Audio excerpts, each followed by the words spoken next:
Hey guys, thanks for checking out the video. A couple of weeks ago, I said that I would do a video that talked about some of the things you can do, some of the steps you can take to help quiet down some of the clickety-clack on your sectional track. So I'm going to get right into it.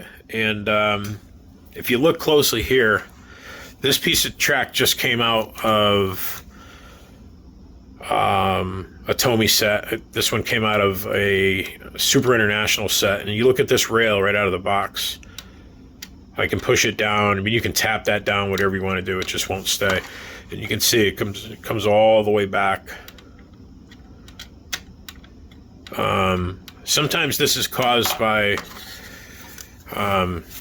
manufacturing quality control issues, but if you were to sight down this piece of track, let me back up a little bit. If you were to look down that piece of track, like you're sighting down a piece of lumber at the lumberyard to see if it's got a bow, a lot of times when I see this, I don't see it often, but I do see it. I see it more than I think I should. If the track has a positive arc or a bow, that bow causes the rail to lift. You can see that right there.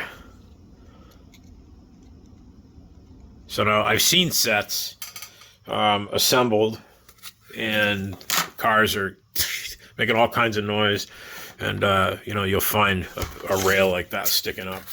And but that's one of the things you have to look for. On this piece of track, the way that rail is sticking up like that, there's two things you can do. You can replace the section, or what I'll do with this one is I'll lift it up. I'll slide a little piece of balsa scrap or something in there to hold the rail up. I'll clean that section of rail with some isopropyl alcohol and try to clean that up real good. Let it dry, blow it out with a little compressed air or something. You can even get compressed air in the can. You don't have to do that, but that's what I do. And I'll take a real fine tip glue applicator that I get for building my wood. I build some big radio controlled airplanes, and I'll lift this up and just put a little bit of glue right in the channel for that rail. If you can see that or not, where that rail sits, and then push the rail down into that slot and put some weight on it or something to try to hold it down. If I was setting up a layout and I ran into this and I had an extra piece, I wouldn't even mess with this. I wouldn't take the time. I'd set it aside for something to work on at a later time and bring in a piece that doesn't have this problem. Now, before I do something like the 4x12, and I've already done it, is I take inventory of all the track sections, make sure that I have all the sections that I need, and I do all this, all the rail checks, and make sure that everything's good. Rails are nice and tight in their in the channel. I'll take my fingernail and I drag it down like that. I've got my fingernail right on top of the rail. Drag it down. And if I feel any rough section, this one's smooth as glass. If I feel any rough section, I'll come at it with a block of wood and a fine piece of sandpaper and polish that out until it's nice and smooth. That's just premature wear on your shoes and adds to noise.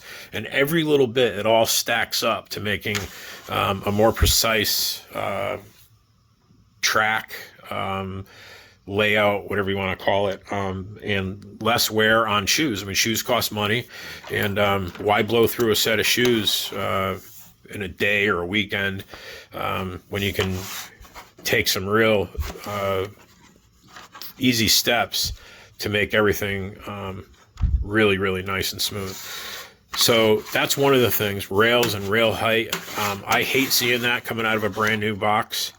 I think it's quality control, a little bit of quality control. I mean, I don't expect that they send these down a line of workers to inspect these things every section. So they are going to show up. But what I think, if I was in charge and I saw these kinds of problems, if I saw them even once, I would look at the tooling. What's going on with the tooling or the molds for these sections? Old and tired, and the tolerances just aren't as tight as they used to be. I would say that that's probably an issue. The other thing was who's supplying the strips. Is the manufacturer getting the strips already made, or are they making the same manufacturer that makes the track make the rails?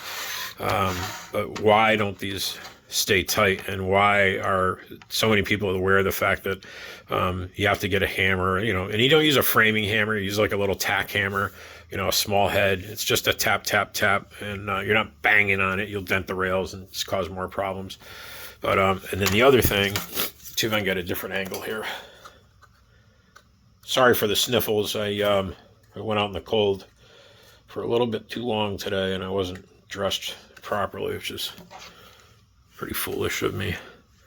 But where the end of the rail is cut, you get that, set it down, you get it smoother. Where the end of these rails are cut, a lot of times right here, you'll find a jagged edge right here. And I'm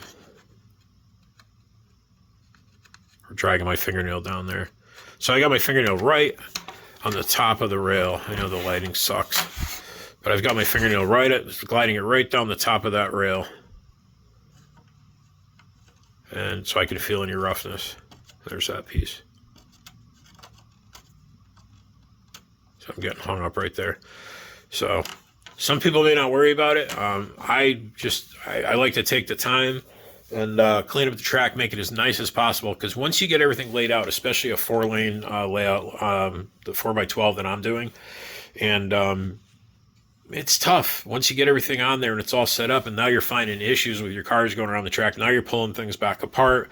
And I'm not saying that once you do this, you're not going to find any problems once the layout is up, assembled on the board. But taking some time and doing this, and I'll bring a box of track, put on a movie or some music, and I just sit there and work the track and try to knock out any of the bugs that I find before I start assembling the track.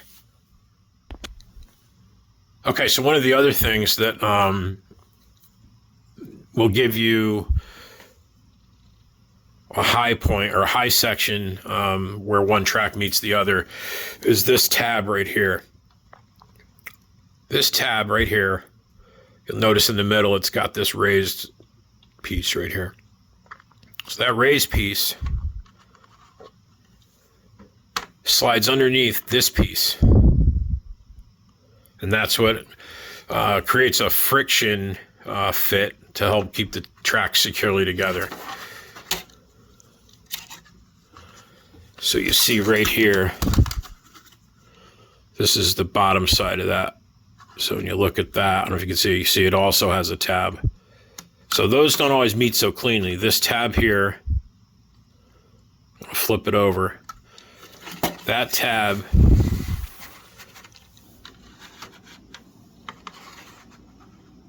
okay, here's the top of it again, right here. So that tab has that little rib right here, and that slides up and over this and locks behind it. Right there. Okay, now if those two don't fit together perfectly, you'll get a high point when the track, if the car's coming this way, if you get a high point, this piece will be raised. So when you run your finger down here, you'll feel it catch on this tab. And so what I do is I take a single edge razor blade or an X-Acto knife, and I trim the top of this piece down, and I may slide it back together and show you that again, get the angle right so you can see it. Here's that tab again, and I'll trim that one down, this one right here. So basically what you're doing, and this is something you're going to kind of get the hang of it, and a technique that works for you as you go. Look at that rail popping up is actually hiding that from your view. Let me flip that around.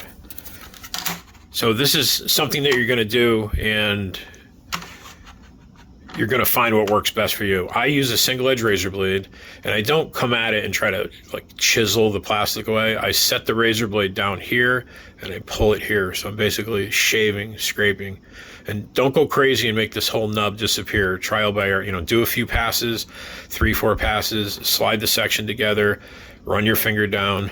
And so what I'll have is, once the section's together, so I'll take my finger and I'll run it over that joint. Now this is still a little high, so it's not bad. It's not bad at all.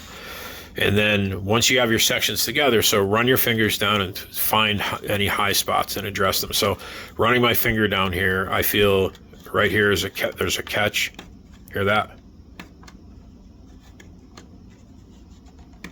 Right there. So all that lends itself to noisy track, premature wear of the shoes.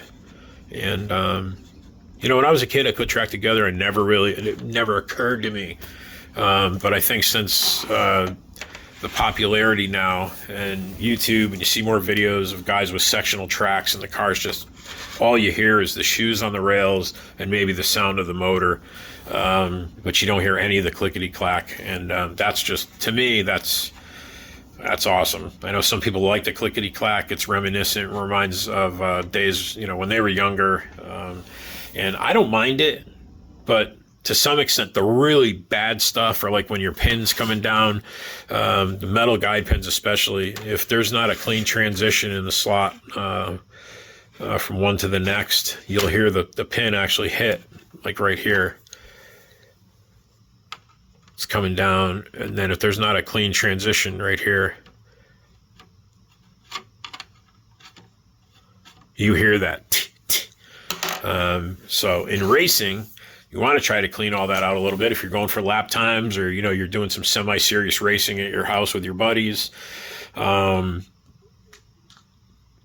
are all things that scrub speed. And you don't have to go crazy, but there are, just check it out. I have a piece of brass rod, solid rod, that's just about the diameter of a pin, your guide pin, and I run that down there. And if it's just really catches, like bang, like it's blatant that transition from one track section to the other, then I'll come in with either again the jeweler's file, and I'll clean up this. You see how it widens out a little bit right here? So I'll take my jeweler's file. You see how it widens out right there? And that's to help the guide pin transition from one section of track to the other without that noise. But sometimes you get pieces that don't line up right, and it only takes a pass or two with the jeweler's file and it quiets it right down. So if you want to make some effort, take the time to go over your track sections, and it's really, a lot of it's just common sense, but the rail height and rails that are sticking up, inspect those. Jagged edges where the rail, your power rail terminates. A lot of times it's the way they cut it. It's just not a clean cut. You'll have some jagged edges here. Work those a little bit. You can hit them with a real fine file or a little bit of real fine sandpaper on a sanding block, small sanding block. Clean those up. You don't have to go crazy, but just clean them up. Slide the section together, the one section with the other. Run your fingernail back down the rail, and make sure that you have a nice smooth run where your fingernail's not catching. And you'll know as soon as you do this, if you haven't done this before, as soon as you drag your fingernail down that section, you'll know exactly what I'm talking about. All of a sudden you'll feel some friction or even some jaggedness. And so yeah, check that out. And then the other thing, you have to clean the track after you do all this. I clean the track as I go. I have a little shop vac that I just keep right there. If I'm doing any sanding, any filing whatsoever, any metal shavings, even if you can't see them, but they're there, you were using a file. The magnets are going to pick those shavings up, and ultimately it's going to make a mess of your car, and possibly even permanently damage the motor. So definitely when you're doing things like this, take that extra step, clean the track, vacuum the track, wipe it down. Like I said, when I'm taking inventory and setting up all my pieces for a new layout, which I don't do it often, but when I do it, I go over the pieces, try to get them as dialed in as I can. And then when I put the track together and I test the lanes, I'll remove sections, get everything just the way I want it. I don't care if I have to walk away and come back several times over the course of the next few weeks and spend some time with it until I get everything nice before I secure anything to the table. Especially if you're not going to be really racing and it's just going to be you, maybe a friend or something like that. Don't rush into nailing the track or securing the track to the table. Run it, make sure everything's good, your electrical's good, you're happy with everything's running, where the cars are running, and then you can start securing your track to the table. So that's a few basic things that you can do to help some of the clickety-clack, and I hope it helps. If you have any questions, comments, concerns, leave a comment and I will get back to you. I appreciate all my subscribers. We reached the 1,000 subscribers goal, so I'm really excited about that. Thank you to all my subscribers. If you're watching and you're not subscribed, please subscribe. Hit the notification bell so you get a notification every time I upload new content. Everybody stay safe. Happy holidays. We'll see you soon. Thanks for watching. Bye-bye.